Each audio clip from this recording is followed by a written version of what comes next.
Hello, everyone. Welcome to Read the World.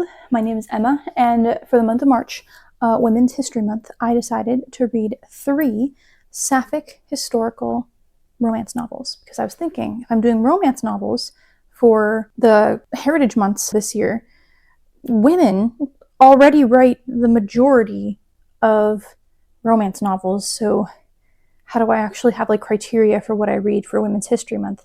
And I thought, I know. I will read romance novels that maximize the women and maximize the history. So obviously it has to be historical, and obviously they all have to involve 2 women. In this case, I'll get to it, but queerness is a spectrum. So I do think that Sapphic applies to all of these romances. Gender identity is complex, but we'll get there. We'll get there, I swear. The first book that I read was The Lady's Guide to Celestial Mechanics by Olivia Waite. This one is a very typical 19th century England romance. It involves the upper classes. It involves, in very typical 2010s, 2020s written historical romance, there's a feminist subplot. Very, very traditional. Really the only non-traditional part of this book was the fact that the romance was between 2 women. So I would say this one has pretty mass appeal. If you're already into historical romance and you're like, oh, I want to try broadening my horizons a little bit. I should try and get into queer romance a little bit more. I think this is a really good intro into that just because it's very standard. I don't say that as a bad thing. It is very comforting. All of the tropes are there. Comfort, I feel like, is one of the main reasons we read romance. Is that true? What do you think? Is that why you read romance? That's the main reason why I read romance. I want to feel that heartwarming, soft feeling, and the predictability is definitely a part of that. In this case, it involves a young woman who's a scientist who becomes involved with her older noblewoman patron. The younger woman is more experienced with romance with women.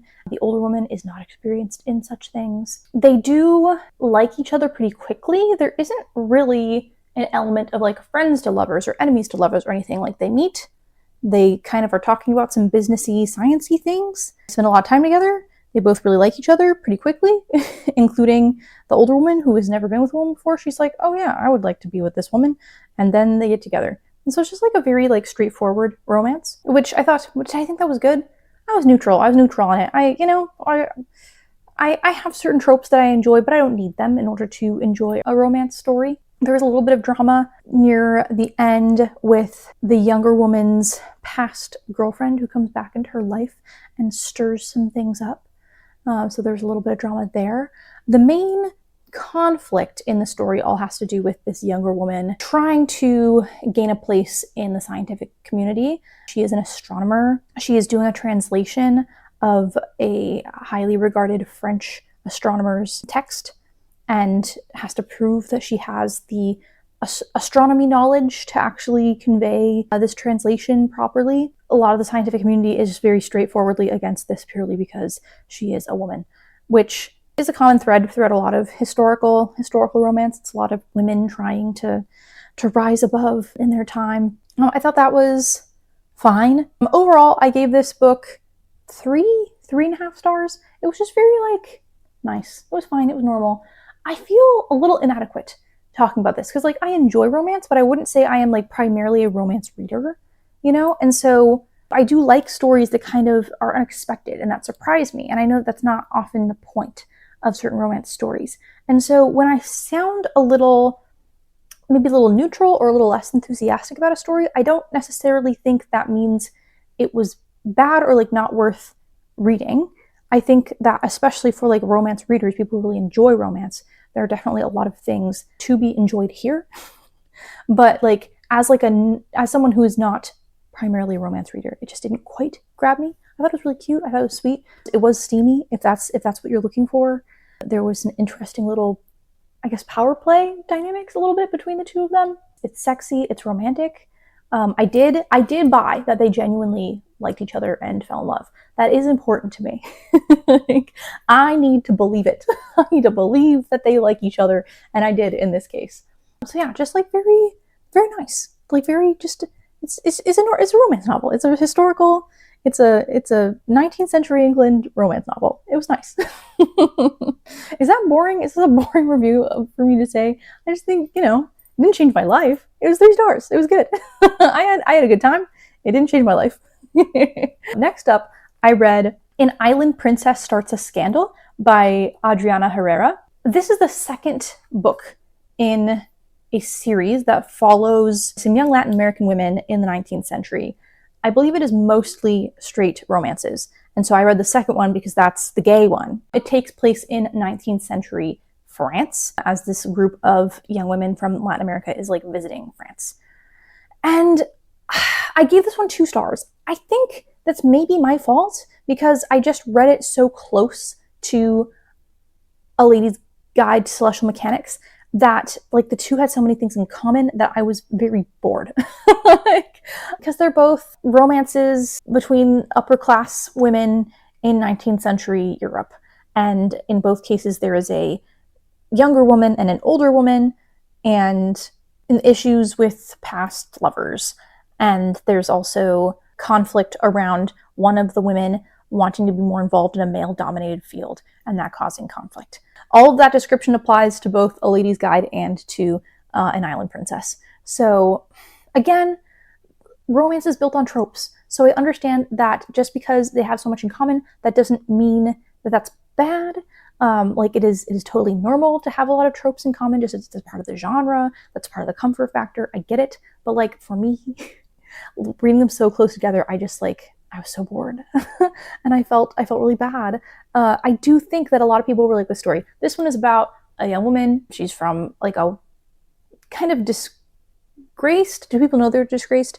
She comes from a wealthy like merchant family in Latin America who has kind of lost their fortune, and so they're going to marry her off to this man who can save them. And as like her last hurrah, she's going to like spend a few months in Paris and like just to live it up a little before she goes and gets married. And she knows that she's interested in women, and so she's determined to go and have as many romantic and sexual experiences with women that she can before she gets married off to some man that she doesn't care about. And then she, on her first night, or like very early in her trip to Paris, she meets this older woman in a brothel. It sounds like in a house of ill repute of some sort. Maybe it's like a 19th century party house or something.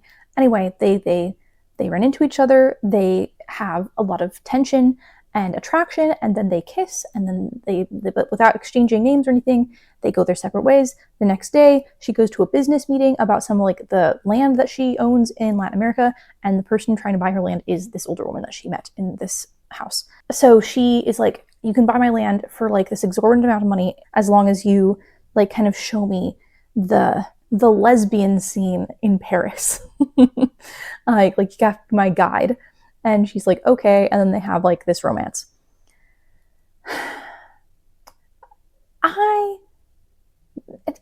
don't care if it's 2 women or 2 men or a man and a woman or 2 non-binary people. I'm just not into kissing on like the first time you meet. It's not my thing. I've mentioned this before. I like the yearning and the pining. I want to have that tension drawn out. I want to be like really wondering like how are they going to get together. In this story, they're pretty much together like the whole time. There's like a little bit of tension around wondering like at first it's like, oh, their connection is purely physical, but then so like there's like a little bit of tension around like, oh, are they having feelings for each other? I do like that. That can do it for me. It's okay if they have a physical connection, but there's like tension around whether or not they're going to have an emotional connection. Like that works for me. But even in this case, it was just so obvious to me that like, of course they were going to develop feelings for each other. I didn't feel much tension. I didn't buy it. I did buy their romance. I understood why they liked each other. They were 2 very different people, but I thought that like their chemistry really worked and that they played off of each other really well. And I enjoyed that. One of the younger women who's visiting is an artist, and the older woman is in business. I thought that was really interesting. I liked seeing those different worlds. The author's note at the end about like the amount of research she did into the lesbian art world in France during this time period, which I thought was really fascinating. It was cool to get a little peek into that time and that place. And then with this one, like my biggest gripe was the third act conflict. Again, this is a trope in romance, and so I'm sure there are people who are really into romance who would be totally fine with this. But I'm already irritated with third act conflicts because I know they're coming and I know they're going to be resolved, and so there's just like nothing surprising or compelling to me about them. And it takes a lot, no matter what kind of romance it is, it takes a lot to actually convince me that like this storyline is worth anything.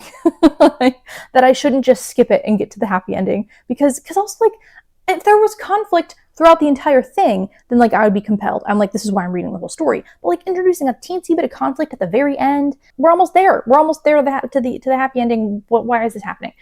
And it just, because it is a trope, it feels so manufactured. It feels very shoehorned in a lot of the time. This is frequently something that bothers me about romance novels. And in this case, I felt like a lot of the work that the characters had done throughout the entire book of like getting to know each other and like talking through different issues that they had and like resolving a lot of stuff, I feel like their characters grew in a lot of ways that were really interesting to me. And then the third act conflict like literally just involves those characters going back on all the stuff that they had just discussed and all the ways that they had just grown. And that was so unsatisfying to me. I was like, you're only acting like this so that there can be conflict. This doesn't feel organic to me. This doesn't feel like it would actually happen in the situation. I don't feel like you would act like this. I just didn't buy it. I didn't buy the conflict. I didn't like it. It really bothered me. And then also what like really, really bothered me was that the younger artist woman, she basically demands that this older woman give up her career as a businesswoman in order for them to be together, and says she doesn't want to have anything to do. She doesn't want to be adjacent to the business world.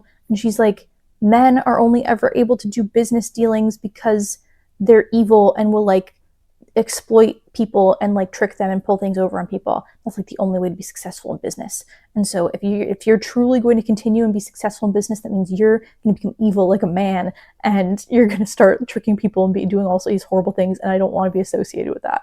And like this older woman like agrees and is like, okay, I'll give up all of my business dealings and like become a philanthropist with my money. And I thought that was so bogus. Like, what do you mean? Like, the artist got to keep being an artist. Why did the businesswoman have to give up being a businesswoman? And I agree that like there are unethical practices in capitalism, but I don't think that means that being a business person automatically makes you a bad person.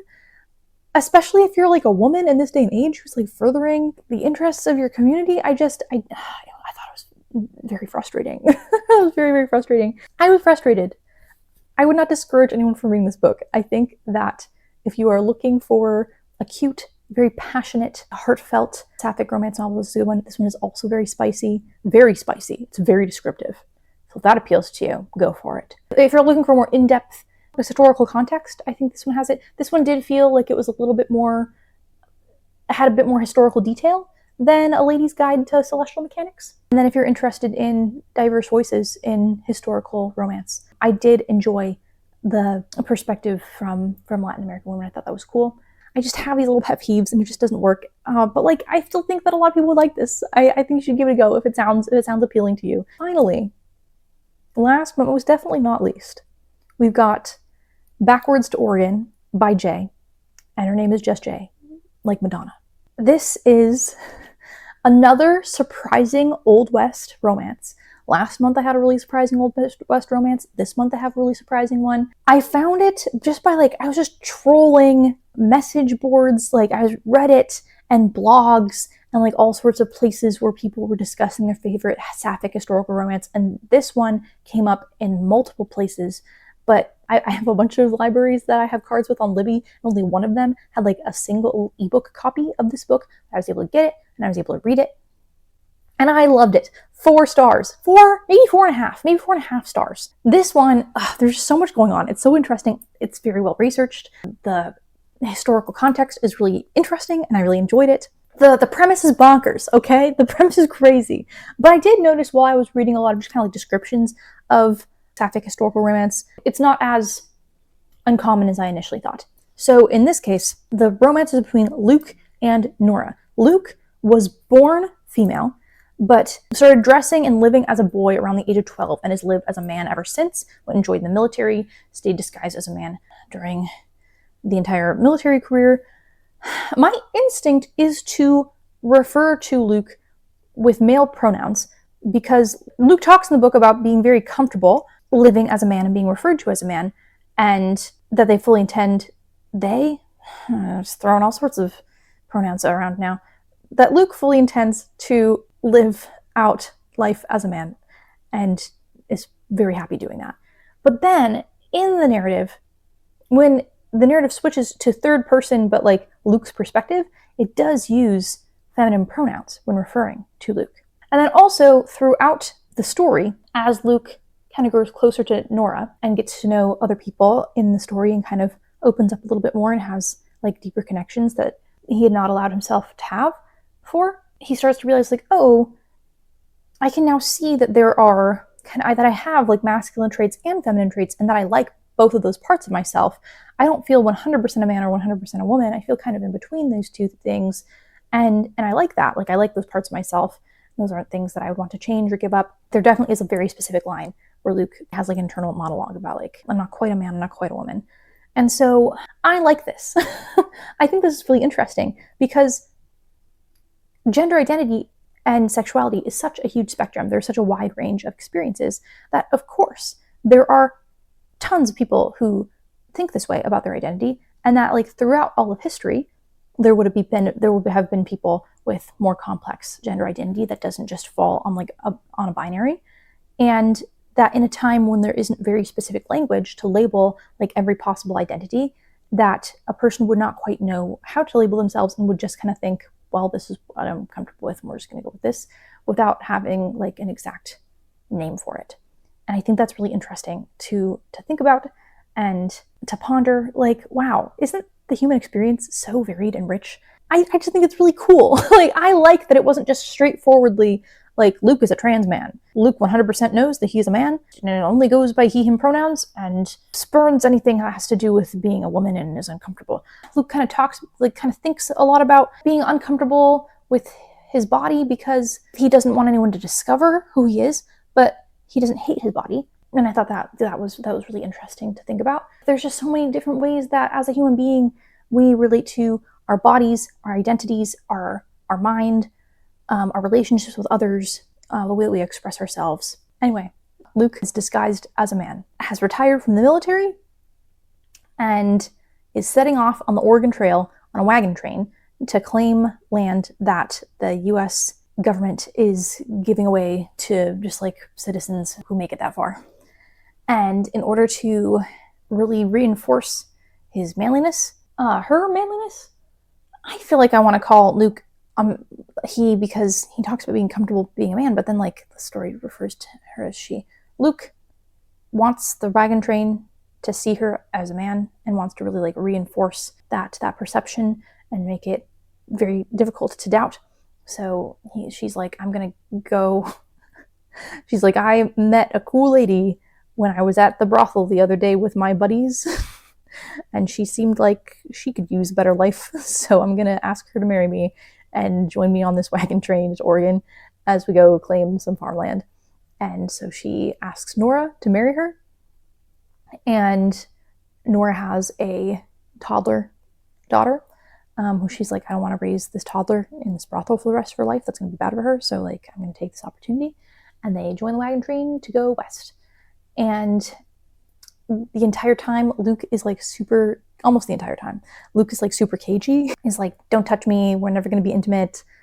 I'm just doing this because it benefits both of us. Even though Luke is extremely attracted to Nora, this tension really starts to build. There starts to be this reciprocal attraction and a lot of these very tense moments where you can see like they're really drawn to each other. Luke is like, no, like there's no way that like I'm lying to her about who I am. She doesn't know that I am actually a woman, and like if she found out, she would be disgusted with me. She wouldn't want to be with me. But of course, it's a romance novel, so you know what they do. But like, how are they going to reach that conclusion? How are they going to get there? It's oh my goodness, like this.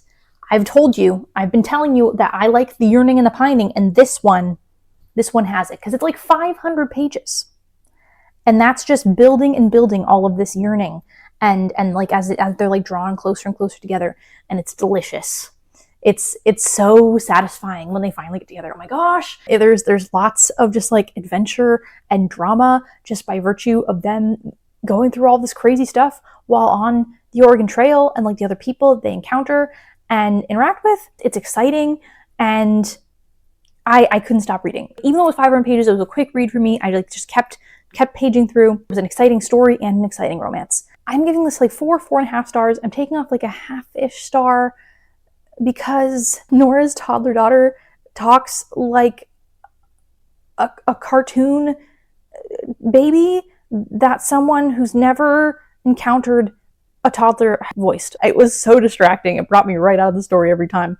And then also every once in a while there would be something that very obviously happened in order to further the romance, like to get them alone or bring them together in some way, and didn't exactly feel like an organic part of the story. And so that kind of made me very aware that I was reading a book. I like being completely convinced, like this is something that is happening right now. It's happening in my mind and it is real. And sometimes I'd be taken out a little bit. So like not quite perfect, but like very, very close. Very, very close to like a perfect romance, I believe. Apparently Jay has a very large catalog of books that she has written. If you like a slow burn, if you like an incredibly complex, dramatic premise, if you like explorations of gender and sexuality, and you like an adventure, I really think this should be next up on your list. It was so good. I enjoyed it so much. Please let me know if any of these books appealed to you, and if so, which one and why. What did you read for Women's History Month? Was it actually about literal women's history? Was it just about women? Like, how do you appreciate women this month? Tell me. Did you appreciate me? I appreciate you, but only if you're a woman. Have a lovely day, and I will see you next time. Bye-bye.